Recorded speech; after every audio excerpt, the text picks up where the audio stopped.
Hello guys, ఈరోజు నేను మునగాకు తాలింపు ఎట్లా చేయాలో చూపిస్తాను. ఎట్లా చేయాలో కాదు, నేను మామూలుగా రొటీన్గా నాకు వచ్చింది నేను ఎట్లా చేస్తానో చూపిస్తాను, చూసేసేయండి. ఫస్ట్ అయితే బాండిల్ పెట్టుకొని మునగాకు నీట్గా ఒలుచుకొని వేసుకోవాలన్నమాట. దాంట్లో ఒక గ్లాస్ నీళ్లు పోసుకోవాలి. దీంట్లో నూనె ఎక్కడ వాడము, ఓన్లీ ఈ నీళ్ళతోనే మగ్గుతుంది.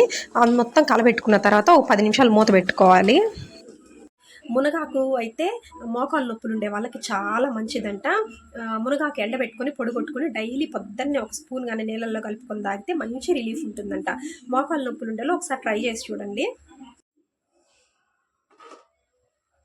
10 నిమిషాల తర్వాత మూత తీసి ఒకసారి కలబెట్టుకోవాలన్నమాట. ఆకు వేసినప్పుడు ఎంత ఉనింది అది ఒక 10 నిమిషాలకంతా బాగా మగ్గిపోయి కొంచెం అయిపోతుంది. దాంట్లో ఉప్పు, మళ్ళీ దంచుకున్న తెల్లగడ్డ వేసుకుంటాము. లాస్ట్ అండ్ ఫైనల్గా పప్పుల పొడి వేసుకొని బాగా కలబెట్టుకొని అయితే దింపుకునేస్తాము. మీరైతే మన ఛానల్ని సబ్స్క్రైబ్ చేసుకోండి. Bye bye.